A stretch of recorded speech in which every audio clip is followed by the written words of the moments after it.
These are the faces of South Africa's political killers of the apartheid era.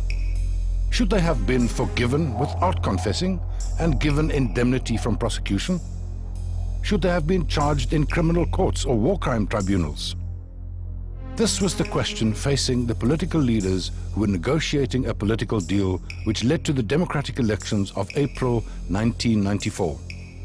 There was strong pressure from the liberation movements for criminal trials such as those at Nuremberg, where German Nazi war criminals were tried after World War II.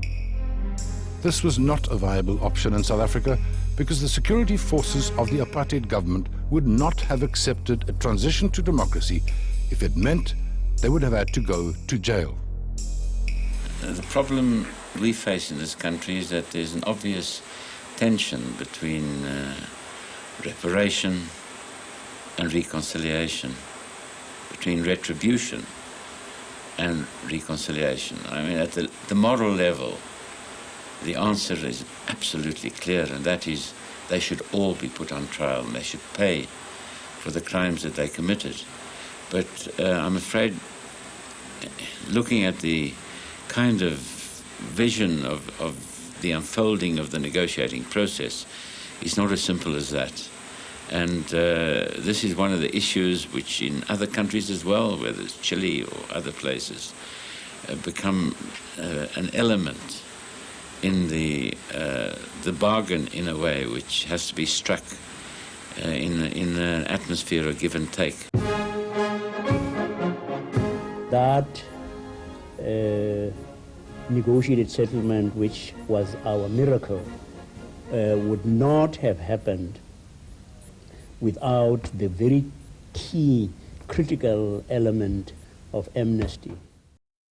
The negotiators thus chose the amnesty route, not an unqualified or blanket amnesty, but amnesty subjected to very specific preconditions. This route was taken to promote the process of reconciliation, which was so crucial in the transition to democracy, but also because people applying for amnesty could reveal the real story of many political crimes which would otherwise have remained unsolved. In the end, a substantial amount of the truth about our past, revealed by the Truth Commission, came from men who applied for amnesty for their crimes. Only in South Africa have they offered an amnesty in a way where they require something in return, where they, of course, require the full truth and limit as to who or what kinds of crimes that amnesty would be given to. Certainly, that's a better model than having a blanket amnesty where it applies to everybody and you get nothing in return, so you're not even quite sure what you're amnestying for. The Truth Commission Act determined that 3 preconditions had to be met before amnesty could be granted. Applicants had to make a full and truthful disclosure of events and actions around the act for which amnesty was applied. The applicant had to prove he had a political motive, and the actions could not be out of proportion with the political objective. The amnesty committees consisted of judges, advocates and attorneys, with a judge always sitting as chairperson. Unlike the hearings of the Human Rights Violations Committee, witnesses, victims, survivors and applicants were entitled to legal representation, and all evidence was tested through cross-examination. A crack squad of Pretoria-based security policemen applied for amnesty for a number of killings of ANC and UDF activists. Paul van Vuren was one of them. Here he describes the murders of Jackson Make and Andrew Makupe to the Amnesty Committee. One was connected to his foot and one was connected to his hand. Then when you switch the generator on, it shocks the person and his body goes rigid. During the interrogation, it became clear that his contact in Mamelodi was a certain Andrew Makupe. We put Makupe in our minibus, and one of us followed with the Colt Galant. I believe this was Sergeant Mamasela. We left Maki and Makupe at the property about 5 kilometers north of the Pinnisrivier Dam. At dawn, Hector, Mamasela and myself returned to the property. We interrogated Makupe in the same way as we interrogated Maki. That means we also gave him electrical shocks with the generator. I received information from him that he was responsible for the transport of arms and that he received his instructions from Harold Sefola. That night, Mamsela, myself and Hector went to Witbank. We used 2 vehicles. Hector and myself waited outside Witbank. After about 2 hours, he returned with Sefola. We returned to the property to the north of the Pinaars River. We also interrogated Sefola in a similar manner as the others. Masele forced a knife in Sefola's nose, after which he provided additional information. He also begged for his life. Masele and myself untied him. He asked if he could say something. I agreed to it. He asked if he could sing Kosisikilele Africa, and he said that we had better kill him.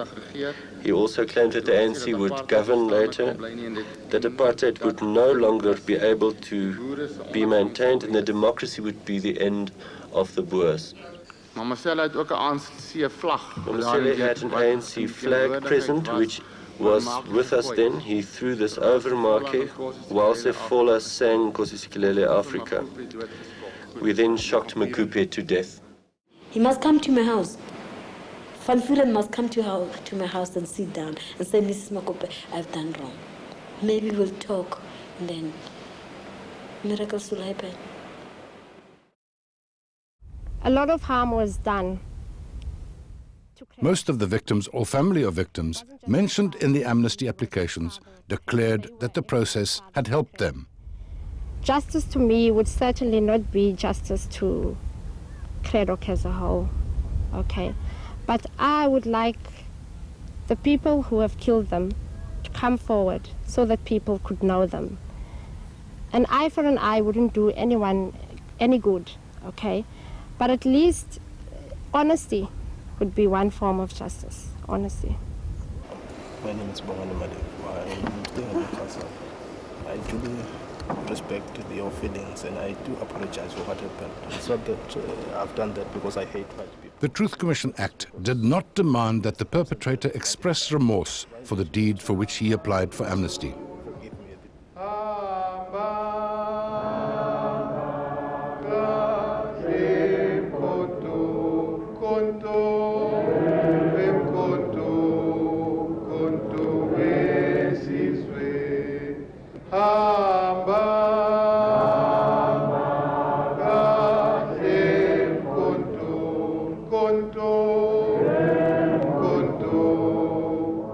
Your apology for the killing of Mr. Hani. Mr. Chairman, with respect, may I ask, is this a condition, and is this something over which the committee should then be subjected to evidence? My impression was that an apology was not necessary and not part of the whole function of this committee. I'm not asking this a question of law.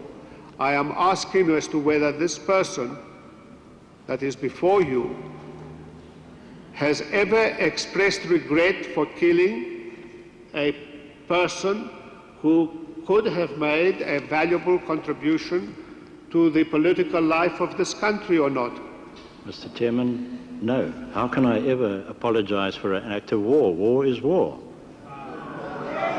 I haven't heard the ANC apologizing, the perpetrators of these deeds apologizing for killing people in pubs and blowing them up in wimpy bars. I've heard no apologies for that, Mr. Chairman.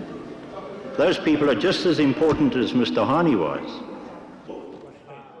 It's a strange dynamic, and as I speak internationally about this, that's always a surprise if you state that simple fact, that remorse is not required and someone can feel no remorse and get amnesty. However, I agree with those persons here who have explained, and I think it's right that you can't require that. It doesn't make sense, and if you required it, then of course people would say they were sorry, and you would never know how honest of a dynamic that was. If you put a gun to somebody's head and they repent, you have two problems. The first is you have no way of knowing if this is true, right? And I would rather have somebody who does not repent and says so, than somebody who lies saying they repent in order to gain amnesty. Because then you begin to bring deceptions into it from the very start. It's very, very dangerous. We don't take into account, for example, whether a man says, I'm sorry for what I did. You know, a man may come and say, I'm sorry for what I did, and there may be very little else he might be able to say to justify his offense. Well, that admission that he is sorry and is apologetic may well be the kind of thing that he'd do if he appeared before the Truth and Reconciliation Commission. But before the Amnesty Committee, we would like to know what his acts were, what were the political objectives, how were his acts related to a political objective. And if we think that this is the kind that it meets the requirements of the Act, then we treat it and will give a decision in the matter. But most amnesty applicants did express remorse and ask forgiveness. To many of them, being forgiven by the victims or families of victims was very important so they could find peace and closure themselves. To many victims or survivors, facing the perpetrator was a big part of their healing, whether they could forgive or not. In South Africa, it's no doubt it's got the conflict between the oppressed people and oppressed. Now that decision, that thing now, that war, I think is over. Thank you. Forgiveness does not come cheaply. It's something that comes deeply from the heart. And I can just ask the people that were involved directly or indirectly and who have been affected by this case to consider forgiving me. My brother was butchered like a beast in a butchery, you know, for doing nothing. An innocent victim. So you can just imagine. I mean, the word forgiveness, in as far as Dekutse is concerned, does not exist in our dictionary. I don't expect the Mngenge family to forgive me, because I don't know how I ever in my life would be able to forgive a man like Dekutse. We're determined to haunt him until the day he dies, because even if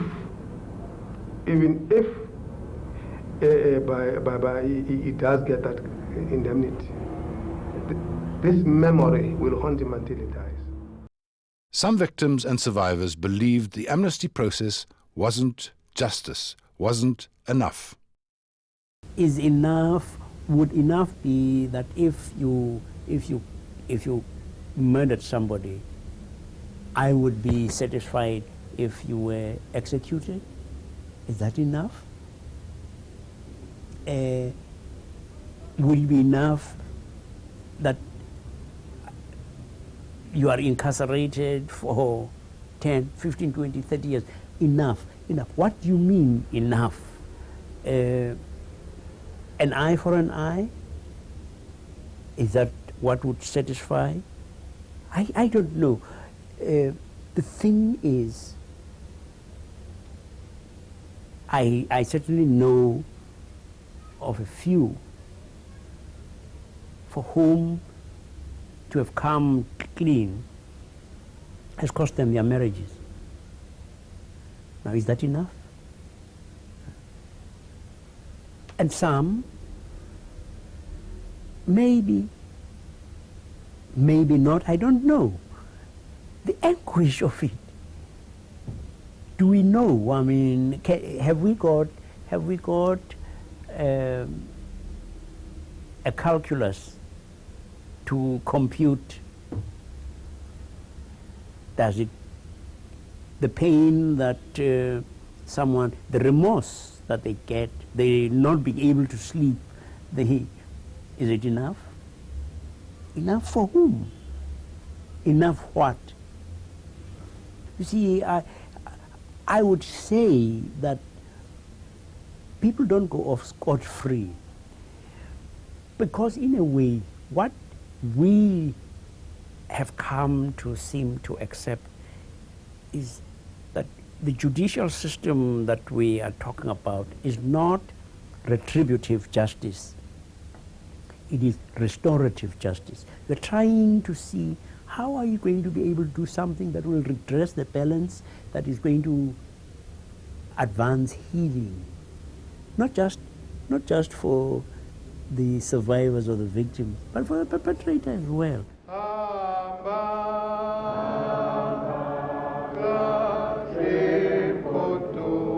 Kuntu